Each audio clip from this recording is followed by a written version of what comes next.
Autant de brouillard en mars que de gelée en mai. Un petit dicton qui prépare le printemps. Bonjour à tous. Et bienvenue chez nous. Je sais pas pour vous, mais le printemps c'est ma saison préférée. Là où les fleurs commencent à pousser, où il y a les bourgeons des arbres, les feuilles qui commencent à verdir, et c'est magnifique, on voit plus de couleurs dans la nature, c'est vraiment beau à voir. Le moral est meilleur tout de suite, j'ai l'impression. Je sais pas pour vous si c'est comme ça ou pas, mais en tout cas, moi j'ai l'impression que ça joue beaucoup sur mon moral et sur le reste. Et forcément, dès que les jours rallongent, qu'on voit plus le soleil, moi je prends plus de temps à sortir dans mon jardin, peut-être vous aussi, à faire du jardinage, à faire des plantations, à prendre l'air tout simplement parce que ça fait vraiment du bien. Et forcément, si je vais plus dehors, je vais lire un peu moins. Du coup, ma routine va un peu changer. Je vais peut-être lire un peu moins en journée et plus le matin ou le soir, par exemple, avant d'aller me coucher. Pour le mois de mars, on a lu pas mal de livres encore, parce que le temps n'était pas terrible.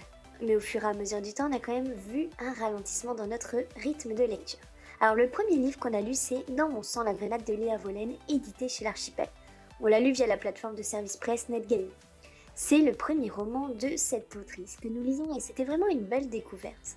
On est dans un roman choral où on a suivi la vie de 4 femmes qui vivent chacune des joies et des peines différentes. On découvre ce qui les relie toutes au fur et à mesure de la lecture. Et les chapitres sont courts et rythment cette lecture avec une grande fluidité, ça on a bien aimé. Les thèmes présents dans le livre sont très actuels et intéressants. On a par exemple la peur de l'engagement, le traumatisme, l'infidélité et la confiance en soi.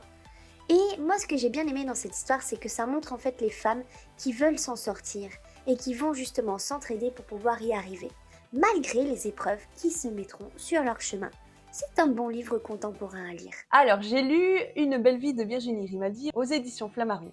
Alors, c'est un livre que j'avais gagné lors d'un concours Booksta il n'y a pas très longtemps, en tout cas en 2023, et je ne l'avais pas encore lu. Je l'ai rentré dans mon petit challenge sur mon prénom, si vous pouvez aller voir la vidéo, elle est là-bas.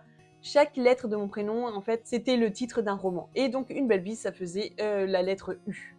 Donc, je l'ai lu là au mois de mars, et franchement, ça a été une super belle découverte. Donc, c'est un peu l'histoire de deux sœurs qui étaient vraiment très proches lorsqu'elles étaient enfants, et avec la vie qui avance, elles ont fait leurs études, elles ont trouvé quelqu'un, et elles se sont un peu éloignées en fait. Et au bout de 5 ans, Emma va contacter sa sœur pour lui dire tiens, ça serait sympa de passer une semaine ensemble dans la maison de notre grand-mère parce qu'elle va être vendue et elles ne pourront plus y aller. Et en même temps, elles vont pouvoir se rapprocher à nouveau peut-être et voir un peu pourquoi elles se sont séparées. Comme ça, pendant 5 ans, elles ont gardé une grande distance entre elles et elles ne se donnaient pas de nouvelles, tout ça. Donc forcément, en une semaine, on a le temps de poser les choses, de mettre les choses à plat et de pouvoir voir qu'est-ce qui s'est passé, qu'est-ce qui a fait qu'elles n'ont plus eu de contact pendant tant d'années. C'est quand même beaucoup, 5 ans. Ça peut paraître rien dans une vie, mais en même temps, c'est aussi beaucoup. Et donc, forcément, au fur et à mesure de l'histoire, on va comprendre un peu mieux ce qui les a séparés. C'est très émouvant, c'est très touchant, la sororité, la relation entre sœurs, on n'en parle pas forcément dans énormément de bouquins. C'est super en fait, on voit qu'elles ont chacune leur personnalité, forcément à certains moments de leur vie, il y a des choses qui vont pas aller ensemble. C'est une histoire qui peut parler quand même à beaucoup de gens, je pense. On y trouve pas mal de thèmes comme la sororité, la famille, les secrets, les liens du sang, le pardon, l'amour, et aussi un peu les secondes chances, parce qu'elles n'avaient plus rien en commun, elles se disaient rien. Pour qu'elles se soient séparées pendant 5 ans comme ça, c'est qu'il y a des choses qui ont fait que ça n'allait plus dans un sens ou dans l'autre en tout cas. La fin est vraiment très très très très bien. Vous aurez peut-être des larmes de joie, des larmes de tristesse. En tout cas, on y parle vraiment de tout ce qui peut nous arriver dans notre vie. Et c'est vraiment, vraiment super. Ça peut nous parler en fait. Et moi, j'aime bien ce genre d'histoire qui nous parle. Donc c'est un feel-good vraiment sympa, mais qui vraiment retrace pas mal de choses. Autant du bien que du moins bien forcément. Du triste, de la joie, du rire. Plein de choses comme ça en fait. Des choses qu'on vit tous dans notre vie quotidienne. Puis on a lu Petit Homme. C'est l'un des 2 bouquins que nous avions à lire dans le cadre du jury Librinova, le jury des livres auto-édités. Il a été écrit par Célie Ronda. On en a parlé brièvement dans notre vlog lecture si tu peux aller le voir là-bas. Il parle d'un petit garçon qui a du mal avec les autres. Il a quelque chose de son physique qui ne plaît pas aux autres. Et à cause de ça, c'est un peu comme un martyr, il se fait harceler à l'école. Il a du mal à communiquer à la maison, mais il est plutôt proche de sa grande sœur. D'ailleurs, ses parents vont se séparer et cette situation ne sera vraiment pas bénéfique pour lui, alors qu'il souffre déjà beaucoup du rejet des autres et du fait qu'il n'ait pas d'amis. Son père est muté ailleurs et il déménage donc dans une autre région. Ce petit se dit que ce sera peut-être l'occasion de repartir à zéro et qu'il sera mieux que là où il était. Les débuts dans son nouvel environnement vont être un peu compliqués pour lui, mais tout doucement, il va prendre sur lui et essayer de s'affirmer. Il fera de nouvelles rencontres, des bonnes, des mauvaises. Ça, je peux pas en dire plus, mais en tout cas, ce sont des événements qui vont le faire grandir et qui participeront à son émancipation. C'était vraiment une histoire sympa, mais pas un coup de cœur en tout cas. Il y a des choses sympas, des thèmes qu'on retrouve pas mal en ce moment dans nos lectures, comme le harcèlement, la persévérance, le renouveau, les nouveaux départs.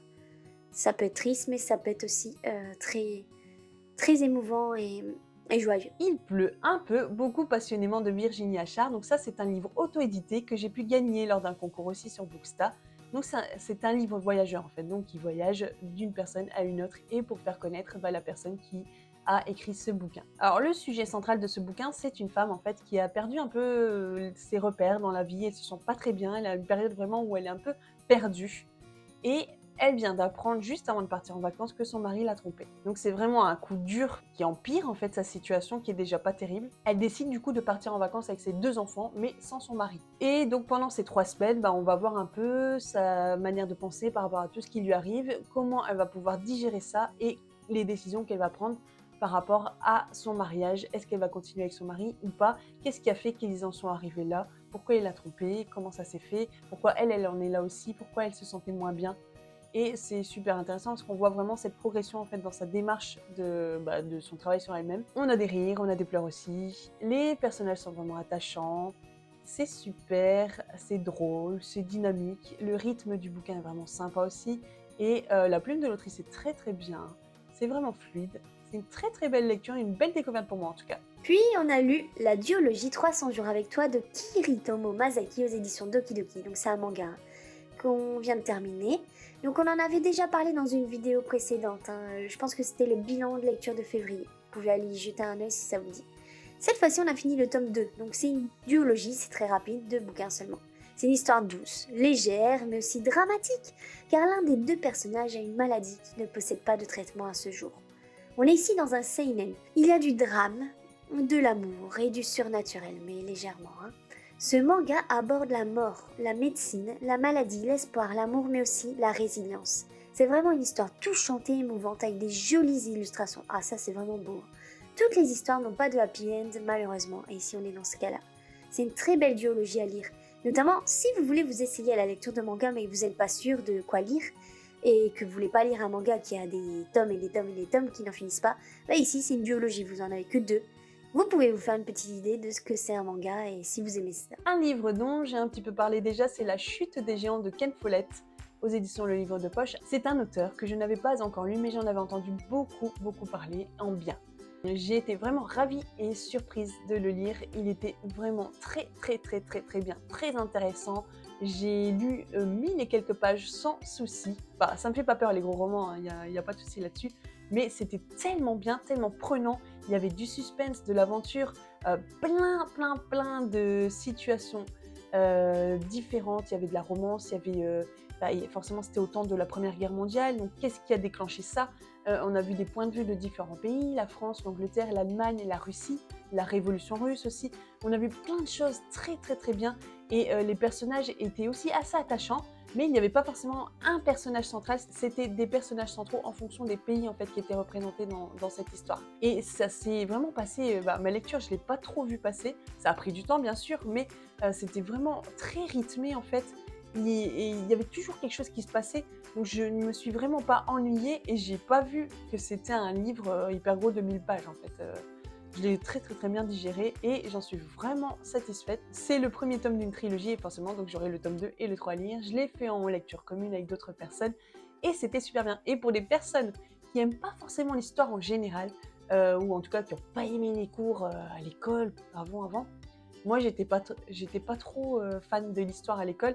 Et là c'est vraiment très historique en fait ce bouquin. Et c'est tellement bien écrit, romancé en fait que ça passe comme une lettre à la poste et j'ai aimé en apprendre plus au niveau historique. Donc de la Première Guerre mondiale, de la Révolution russe et de plein de choses, la situation de la femme aussi qui a évolué en temps de guerre. Elle a dû aller partir au travail, remplacer les hommes, tout ça. Le droit de vote aussi en Angleterre pour les femmes qui a été établi pendant cette période-là et c'était super bien, j'ai bien aimé. Je pense que vous l'avez compris. La forêt sans fin de Joachim Darner, c'est un livre auto-édité aussi et qui a été lu dans le cadre du jury Librinova. Donc on l'a pas choisi, c'était vraiment le jury Librinova qui nous l'a envoyé. On avait brièvement parlé et lu la 4e de couverture dans le vlog nature aussi.